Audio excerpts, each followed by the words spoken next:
Bonjour à chacun de vous. Je vous retrouve pour les énergies de la semaine du 16 juin. J'ai eu à cœur de faire un petit tirage et j'ai commencé par des lettres hébraïques. Alors une semaine qui peut sembler lourde, qui peut sembler longue, un petit peu difficile, et on va voir comment on peut passer finalement aussi ces moments où les choses semblent ramer, où on a l'impression d'être en pleine chute, et comment finalement je peux réouvrir. Voilà. L'idée du vide, on passe par cette période de transition pour réouvrir sur quelque chose d'autre. Et donc, en fait, j'ai commencé par la lettre Nun, qui effectivement nous confirme qu'on démarre par quelque chose, en même temps d'extrêmement puissant. C'est une lettre qui va correspondre au Scorpion, donc à ce phénomène-là de renaissance, qui va nous parler de difficulté à digérer les choses au niveau émotionnel. Et donc, avec peut-être des peurs de changement, avec tout un tas de choses. Mais en même temps, c'est la lettre qui a pour valeur numérique le 50, donc autrement dit, une lettre de réouverture et de libération également. C'est pour ça qu'en fait, elle ouvre un nouveau champ qui doit aller vers quelle lettre, cette fois-ci? Le Resh. Qui va nous parler des nouveaux commencements, le roche, la tête. Alors ça parle à la fois du mental, etc., de raisonner, de voir les choses donc complètement autrement.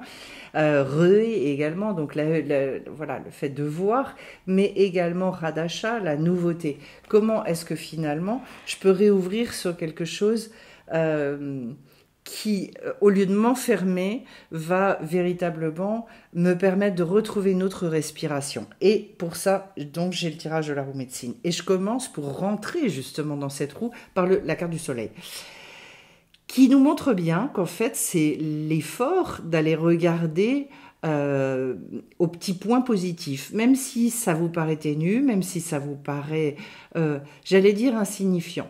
Mais d'apprendre à être dans le contentement par rapport à ça, d'apprendre finalement à focaliser là-dessus, d'aller remettre la lumière là où justement tout semble extrêmement lourd, difficile, et où on ne voit pas de solution.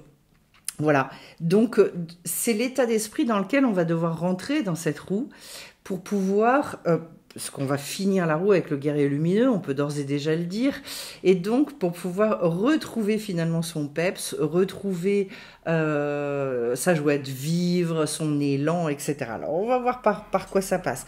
Mais d'ores et déjà, le conseil, c'est plutôt de laisser tout ce qui achoppe, tout ce qui ne va pas, etc., de le laisser de côté et de mettre en avant, en fait, comme un écran, devant ses yeux, et de mettre les petites choses auxquelles vous pouvez vous raccrocher et que ça devienne votre essentiel.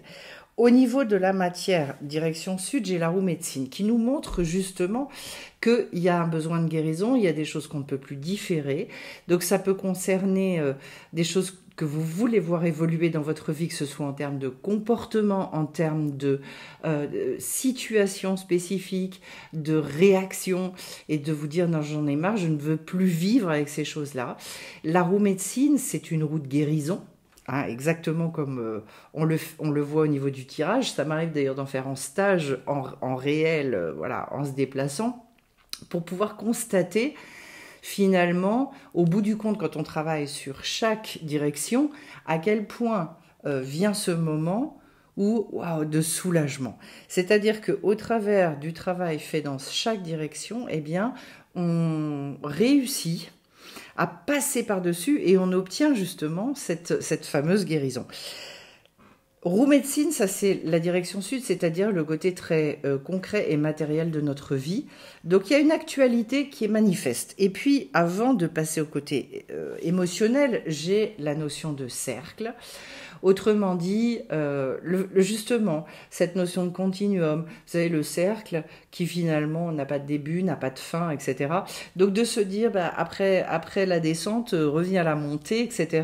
La notion aussi d'aller rechercher peut-être de l'aide, parce qu'il y a un côté aussi très collectif. Mais je vais penser en termes de Kabbalah également. C'est-à-dire d'avoir la vision globale. Quand on a des soucis dans la vie, quand il y a des choses qui résistent, je dirais, qui nous font souffrir, on a tendance à les isoler et à ne plus voir que ça. Donc, certainement un besoin de prendre beaucoup de recul et de regarder finalement à tout ce qui va bien et de ne pas mélanger, parce qu'en fait c'est l'histoire de la boule de neige où parce que j'ai effectivement des choses difficiles, eh bien en fait je laisse dévaler et ça grossit, ça grossit, ça grossit. Donc non, surtout ne pas se laisser embarquer par ça. Alors pour ceux qui connaissent un peu la tradition hébraïque, ça c'est tout le jeu du mauvais penchant, du Yetzer Hara, qui justement va nous focaliser sur là où les petites choses et nous empêcher de conserver notre joie, nous empêcher de conserver notre élan. Ça peut être également cette semaine, du coup, l'objet avec des sensations de perte d'énergie, de force. On va le retrouver juste après. Alors, au niveau émotionnel, j'ai la cueilleuse. Donc il y a probablement des guérisons émotionnelles à aller chercher. La cueilleuse, c'est celle qui justement va dans tous les arbustes, etc., pour aller rechercher les fruits. Donc des fruits, des nouveaux fruits à aller chercher. Faut pas hésiter, en fait. Ne renoncez jamais à rien. C'est le principe. Pour, quand vous ressentez des enfermements et des gênes, de vous dire, mais je ne vais pas continuer à vivre avec ça. Donc, qu'est-ce que j'ai à aller cueillir? Et manifestement, au niveau émotionnel, se jouent des choses, pas que, mais en tout cas, ça passe par là, et que d'aller regoûter à des nouveaux fruits au niveau émotionnel risque de relancer beaucoup les choses. Alors, justement, derrière, avant d'arriver au côté nord qui va concerner le mental, j'ai le feu. C'est-à-dire probablement de faire attention cette semaine aussi à son hygiène de vie, le fait de bien dormir, de ne pas se coucher trop tard, pour retrouver cet élan, ou au contraire d'avoir besoin de calmer l'élan. Donc voilà, si j'ai besoin, surtout que la chaleur est arrivée, en tout cas dans le sud, oui, eh bien des bonnes douches, des bonnes voilà, des respirations, etc., etc. En tout cas, d'équilibrer cet élément-là. De ne pas se laisser emporter, c'est un élément extraordinaire.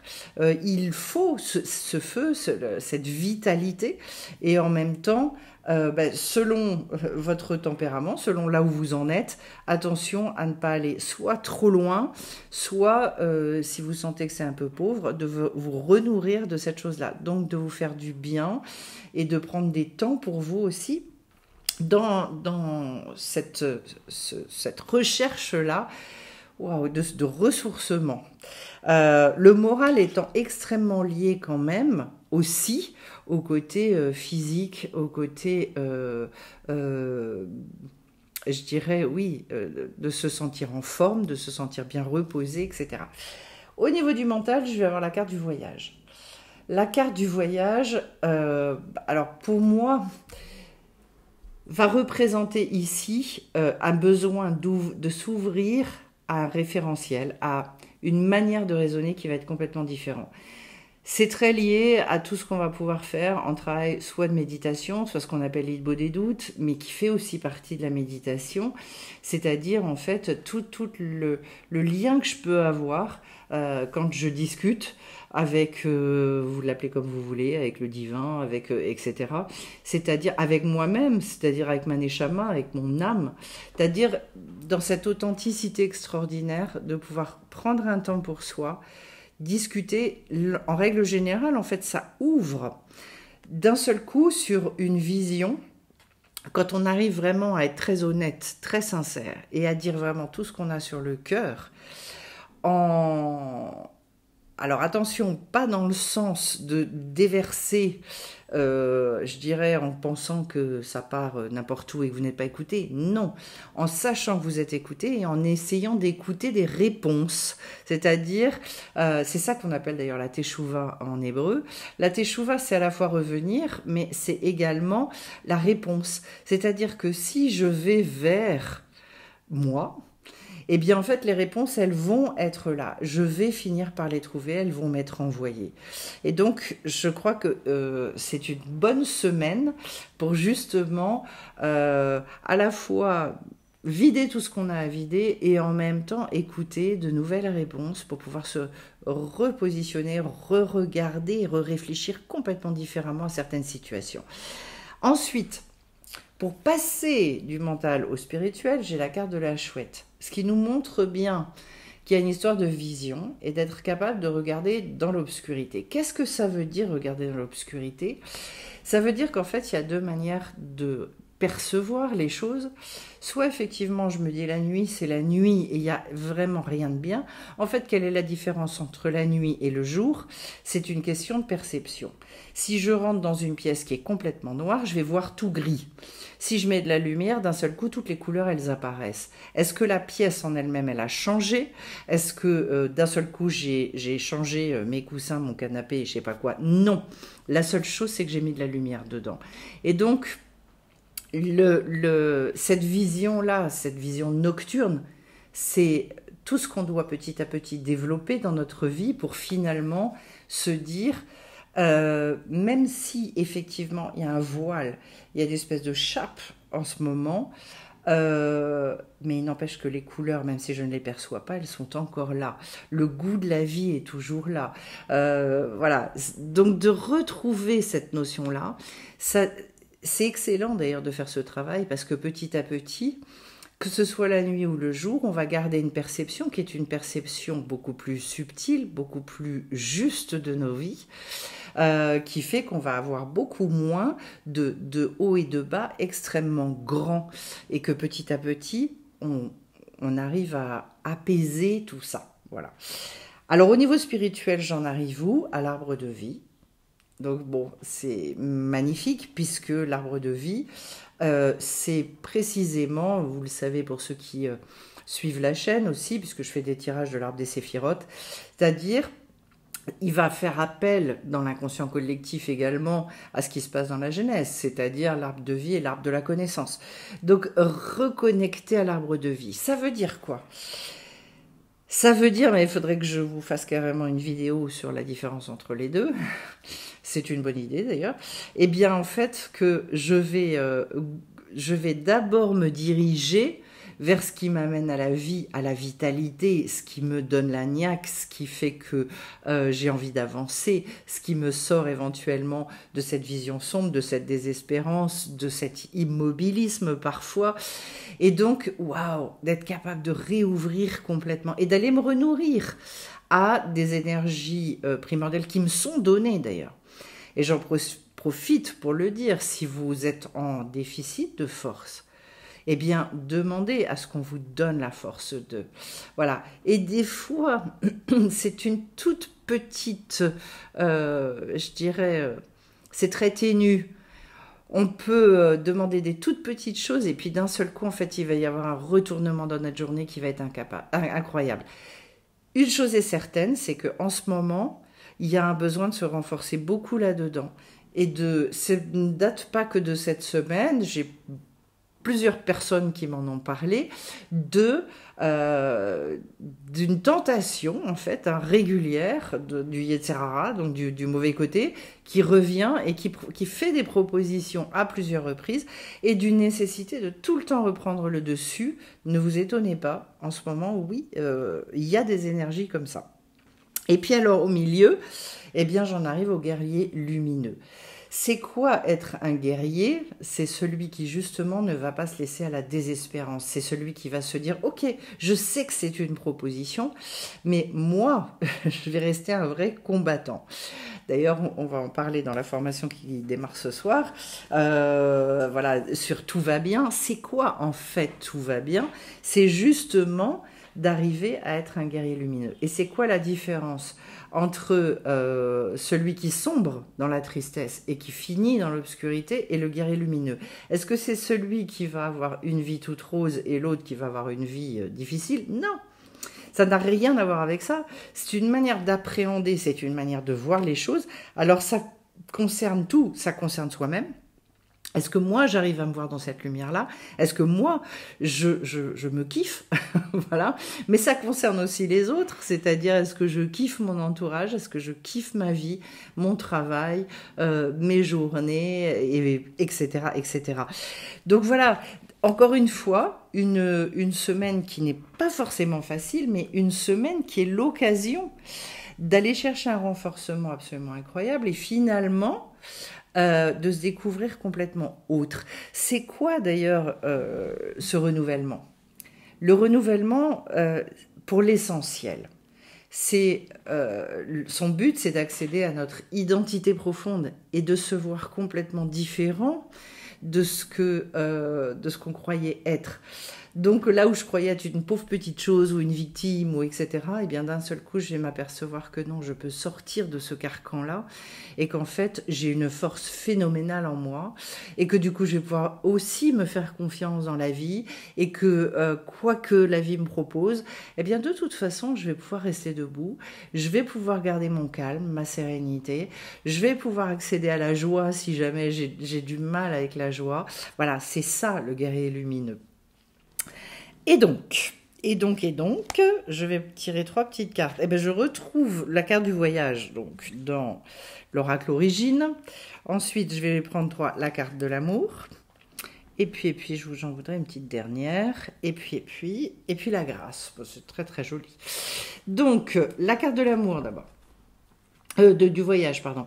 Alors tout de suite, ce qui me vient, c'est de ne jamais oublier qu'en fait notre vie ici c'est un passage. Autrement dit, c'est quoi la notion du voyage? Nous, on a tendance à s'installer. Voilà, c'est-à-dire, et toute la société, elle est faite comme ça. Donc, installez-vous, devenez propriétaire. J'ai pas dit que être propriétaire c'était mal, c'est pas du tout ça. Mais tout dépend de l'état d'esprit dans lequel on le fait.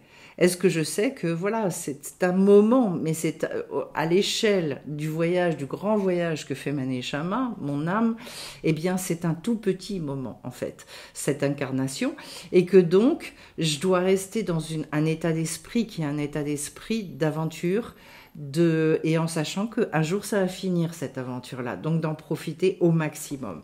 Une fois que je suis dans cette disposition d'esprit, j'ai la notion d'amour. Il y a beaucoup à dire sur l'amour. L'amour, pour moi, c'est d'avoir envie embrasser la vie, d'embrasser l'autre, de le prendre dans ses bras, de s'embrasser soi-même aussi, d'être capable justement d'avoir cette vision de soi où on se dit waouh, je suis quand même quelqu'un d'extraordinaire. Plus on apprend à se connaître en fait, et puis on trouve finalement notre identité avec la Neshama, donc cette identité divine qui est en nous, et plus logiquement on se réconcilie, plus logiquement on se dit c'est pas vrai que j'ai ça en moi. Même si on n'arrive pas à l'exprimer, et ça c'est encore autre chose, mais le fait de découvrir dans le sens de petit à petit, je soulève les voiles de cette chose-là et je le laisse venir à la lumière. Et c'est pour ça qu'en fait, toute cette démarche dont moi je parle, c'est une démarche qui est amenée à porter des fruits et à être expérimentée, déjà de soi avec soi, et puis même vis-à-vis des autres. Mais pourquoi de soi avec soi? Un minimum déjà. Pourquoi? D'abord pour voir que ça fonctionne et pour voir qu'en fait c'est très concret, mais d'autre part, c'est parce que petit à petit se dévoile une identité profonde qu'on méconnaît totalement. Et que beaucoup de personnes se posent la question, mais pourquoi je trouve pas ma place? Tout simplement parce qu'ils se connaissent pas. Donc c'est tellement dommage, ça fend tellement le cœur de se dire éventuellement, il y a tellement de personnes qui ont un trésor extraordinaire en eux et qui passent à côté. Voilà. Donc, on va en parler dans la formation, tout va bien d'ailleurs. Et donc, derrière, j'ai la carte de la grâce. Alors, pourquoi ça me fait super plaisir de l'avoir ici? Parce que justement, de savoir que tout ça n'est pas obtenu parce que on doit ramer, parce qu'on a... je dirais une forme de... C'est pas à nous de faire les choses. On a déjà tout en nous. La grâce, c'est vraiment cet ingrédient absolument magnifique qui fait que tout ce qu'on reçoit dans la vie, on le reçoit parce qu'on est aimé. Et que donc, on reçoit de la part du ciel énormément de patience, énormément de soutien, énormément... On n'a pas forcément les yeux pour le voir. Nos sens, nos perceptions ne sont pas assez affinées et assez subtiles pour percevoir ça, alors qu'en fait c'est tout le temps. Et de se dire combien la vie finalement elle peut être douce quand on arrive à vivre de cette façon-là, combien on est aidé et on peut compter sur également. Et de savoir que c'est par grâce, c'est-à-dire par un amour que nous, on ne peut pas mesurer en tant qu'être humain, et que tout ça se déroule dans notre existence, eh bien, c'est assez magnifique. Donc, c'est un très, très beau tirage. J'espère qu'il vous parlera.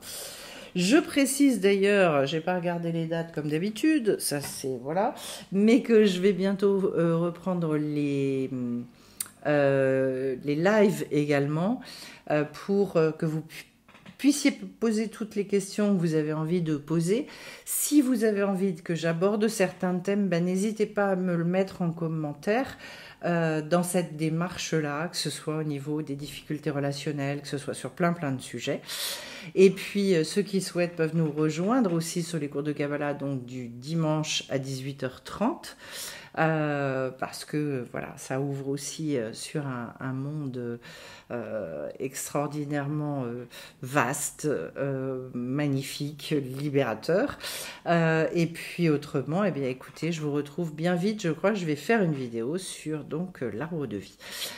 Je vous retrouve très vite. Merci pour ceux qui me laissent des commentaires, des petits likes et plein de belles choses à vous dans cette semaine. J'espère qu'effectivement vous allez finir tous comme des guerriers lumineux.